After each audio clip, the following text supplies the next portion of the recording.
Hey guys, it's me.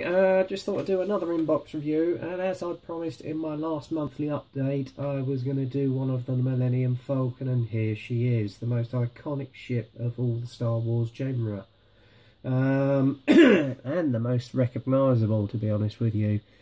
I don't know what it is about the Millennium Falcon, but every time I see it on the big screen, it just oozes power. Whoever thought the idea up this iconic ship, he certainly knew his stuff. So, well, to be honest, he really caught on to something here. I mean, admittedly, with this one, this is from the last Star Wars film, the update, being The Force Awakens, with the rectangular radar antenna there, as you can see, as opposed to the circular one in the classic films.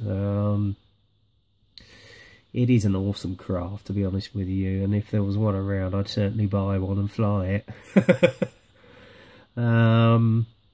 It's obviously Han Solo's a well-known ship, or as Rudy, he keeps getting it referred to as a big steaming pile of junk put together with rivets. But to me, if that was a big steaming pile of junk with rivets, it's the fastest steaming pile of junk with rivets I've ever seen.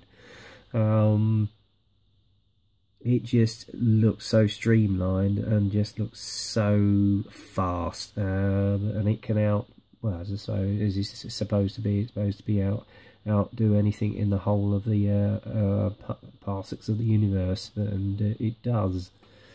Anyway, as you can see on the box art illustration, is the familiar illustration of the craft at warp speed, as you can see there. Well, obviously his engines at full maximum warp. A little bit of battle damage here, which I may well emulate as I'm going to get around to building this craft. It's in 1/144th, but to be honest with you, I've previously had a look at this when I first got it in around about 2 or 3 months ago, and the detail on it is just absolutely insane and eye-popping, as you're about to discover. And look at the depth of the box. It is just huge compared to my hand. It is just huge. And obviously you've got an illustration of the actual craft itself. I don't know if that's the studio kit. It may well be, but obviously you've got the option of having the glazing on or off. I will probably have it on to give it a little bit more authenticity. You've got the figures down here of all the characters from the actual film, as your warp nacelles, as you can see there, or you've got the option of having it with the undercarriage down, with a ramp down. I personally may well have it in flight mode, to be honest with you, as is depicted on here, because that, to me, is the Millennium Falcon. So I personally will have it in flight mode. I'm not going to have it with the undercarriage down. I might possibly get another one at a future date, do it with the undercarriage down, do a little diorama as such, but on this occasion she's going to be in flight. Okay, now if anybody wants to know what the kit number on this one is, and if I can find it, bear with me. I don't think it's actually got a kit number on it, actually. Oh yes, it has, beg your pardon. I'll just have a look at the instruction sheet here. I'll see if it's somewhere on the box here. Trouble is, all the writing is in Chinese, so that's any version with Bandai kits. Ah, here we go. There you go. The kit number, if you want to get hold of this, is 0202288-5000. Okay, so if ever you want to tap that into eBay to find the kit, that's the one you refer to. Okay. That is the only way you're going to source these kits, because unfortunately Disney have basically taken away the rights for the actual kits to be shipped into this country, or in fact over there in the States. So the only way you're going to get hold of these is basically via eBay from the Far East, which is where I got this one from. Okay, and as you see, you've got the above view of the actual craft itself once it's painted up and decked and weathered. Side view there, and another head-on view, which you can see here. And here she is in flight mode, which is the way I'm going to actually depict it, whereas I want to get around to building her. So first off, we'll run through the instruction sheet. Again, it's in a nice pamphlet form, as you can see here, with an illustration of the actual kit on the top here, and you've got a few stills from the most recent film, which is The Force Awakens. And if anybody's not seen it, it's actually coming out on DVD on the 18th of April, and I for one have already reserved a copy. It's an awesome film and definitely a very worthy successor to the original series. First off, you've got the assembly of some of the side pods along with the fan blades that you can see here. Now with these kits, they're snapped together. They're supposedly extremely beautifully engineered and go together like a treat. So then you put the side panels on, you've got all the actual pipes for all the exhaust radar systems you can see there. Again, you've got the some of the piping here for the fan blades, another panel again, and up the top here it's showing you the stage you should be at. Okay, again you've got the same on the other side. Then in running onto the underneath of the actual ship, as it were, because you've actually also got some internal detail of the interior, which is amazing, to be honest, considering the scale this is at. So that's showing you how to assemble all that. You've got some of the interior in here, side panels again, and more of the same again. You put the actual gun port there, one of the viewports of the actual ship, which is most familiar to you, onto the side. Again, you've got two more side panels that go to the bottom part, the actual fuselage, and more again. And at the top here, it's showing you the stage you should be at again. More of the gun ports here on the opposite side. Again, and then you actually put the actual exhaust antenna array onto the back here, which is all one sort of clear blue piece. I suppose in some ways you could actually add some lighting to this kit just to give it a little bit of life. I know Phil Flory was looking at that option, or he may be doing it on the future one. And then obviously another side panel there. Again, up the top here, showing you the stage you should be at. More panels going on, as it were, and more piping. And I'm not quite sure if that is actually a battery set. Maybe you can have the option of actually having it lighted up. So I might look into that. I might see if I can look up a few YouTube videos on this kit. Again, another part goes into the interior. And that is actually where you hook it up to the stand. Oh, maybe that's what it's for. Okay, and then again it's showing you the stage you should be at the top there, and then you've got the underneath, which you actually add some of the more details you can see here. Top of the bolt, you pop that in. Okay, put the glass in. That's your uncle. Then more parts to the upper part, the fuselage, as you can see here. And then obviously you add the exhausts onto the top of the actual fuselage, which you see here. This is how they should be positioned. And I don't know what this is all indicating, but I may have to look into that. Maybe it's some of the part of the well, it might be some of the wiring, I don't know, on the actual fuselage.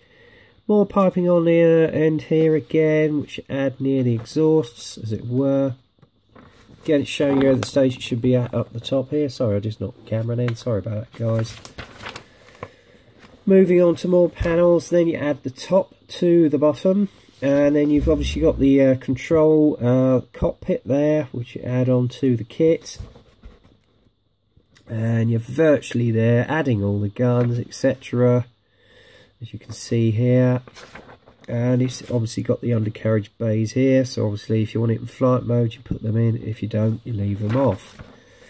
And I don't know what these are, some housing or something or other, I'm not quite sure. Add them all to the bottom of the fuselage. Oh, this is in case you want, that's the assembly of all the undercarriage, you can see there, the struts. Then add them obviously to the bottom of the vehicle. And you've even got a hatch where they can come out, okay. And then there's your paint scheme on the top there, although the kit does already come as is. So you've obviously got the option of either having decals or stickers put on. And then obviously this is the colour call out for all the actual figures that go with the kit. and although these are in Chinese, you'd probably be able to get them translated on eBay. I don't know, you may have to look it up. And that's basically the instruction sheet. I do love the way they've actually set this up. It's like a little booklet. It really is nice. It reminds me of some of the men kits, but there you go. Right, let's get some of the goodies out of this big, deep box. First off, I'm not going to take them out of the bag, so if there's any crinkling, I do apologise. I don't want to lose any of the parts. You've got the underneath here, which you can see. I mean, look at the festoon of moulding and detail, and it is absolutely exquisite. It really is. And obviously you've got your side hatch there for the crew to go in. These are your undercarriage bays. And at the back here, all the piping, which you can see. If I can get it into shot, there you go. It's just absolutely exquisite, guys. It really is. A plethora of detail. Right, and then obviously you've got the upper part, the fuselage with the exhaust stacks, which you can see here. Look at that, isn't it absolutely beautiful? I mean, it's just got a wealth for washes, weathering, the lot. It really is going to make an awesome looking kit, and they really have gone to town. I mean, you can see parts of other kits that they used on the original model. These look like wheels actually from I would say one Tamiya kit, but there you go. But I guess I say, if I show it all the way around, even the pipe work on the side here is beautifully reproduced, and along here. Okay, and this is where your crew hatch is. Absolutely gorgeous, it really is. Again, on this sprue here, you've got some of the interior. Just look at the pipe work, you know, I mean, if I can get it in a shot, it's just absolutely festooned with detail. It really is absolutely beautifully reproduced. And obviously you've got the interior workings of the cockpit. If I can get that near enough the camera there. As faithfully recreated on the film. Okay, I think it is, I'm not sure. Maybe some sort of hub, I don't know. So obviously the familiar, if I get it into shot, cockpit, which you can see here. There you go.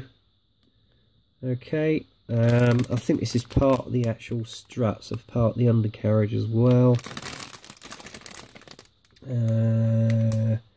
Again, look at all the pipe work that you've got here. It is just incredibly reproduced. Whoever did their research on this kit, guys, certainly did it very, very well. I mean, it's absolutely festooned with it. And you wouldn't believe this is 1/144th. You really wouldn't. Beautiful. Okay. Then you've got the rear part, the exhaust hub. Again, it's all in a blue clear plastic. You've obviously got the advantage of possibly getting that lit up as well. And I should imagine that would look awesome. Then you've got some of the piping on here, as you can see, which goes on the side consoles. Absolutely gorgeous, it really is, guys. And just here, even the figures. It's absolutely tiny. And there's old Chewie as well. You can have her over in the seating position or standing up. It's entirely up to you. You've got your glass here for the cockpit and some of the glass panels. Really beautifully reproduced, and even some of the interior detail right here. That's absolutely mind-blowing, it really is. And then obviously you've got the, yeah, this is a familiar part of the cockpit piece here, which you can see. Again, look at the amount of detail, and it's just incredible.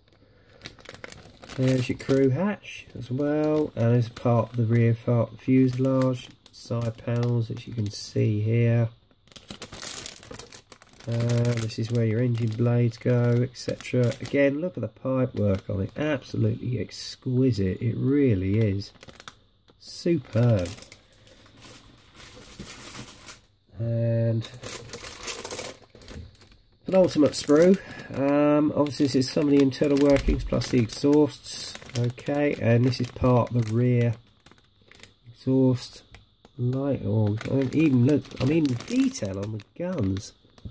It's absolutely incredible, it really is, guys. It's worth getting this kit, I can tell you. And these are obviously the gear legs, which you can see here, and even the detail on them is absolutely incredible. It really is an absolute wealth of detail, really superb. And then obviously the final sprue is your base if you want it in flight mode, depicting Tatooine with the actual sandy sort of Saharan surface, as it were. And then obviously the last thing is your decals, which go on the various panels. I think they're a mixture of stickers and decals themselves. Now I've heard the decals are a little bit on the thick side, but that will remain to be seen. But very accurately reproduced all the same. So basically you've got 1, 2, 3, 4, 5, 6,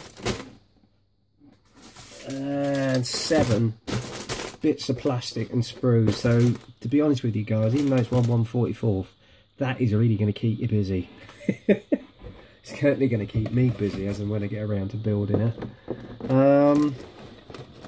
As I say, it's a awesome looking kit, up to more sort of high standard that Bandai have been producing with these kits in the Star Wars range. If you can get hold of one, my god, just do. It is an awesome kit. In fact, it's one of the best kits I've seen yet. So that's my review. I hope you enjoyed it and it gives you an idea of how beautiful and detailed this kit is. And I can't wait to build it, I can tell you. Anyway, that's it for now, guys. I hope you enjoyed the review, and I heartily recommend this kit. I know it may well take you some time to get it from China, but my god, guys, it will be worth the wait. So there you go. Anyway, that's it for now, guys. So until next time, get kit crazy, happy modelling, and I'll speak to you soon.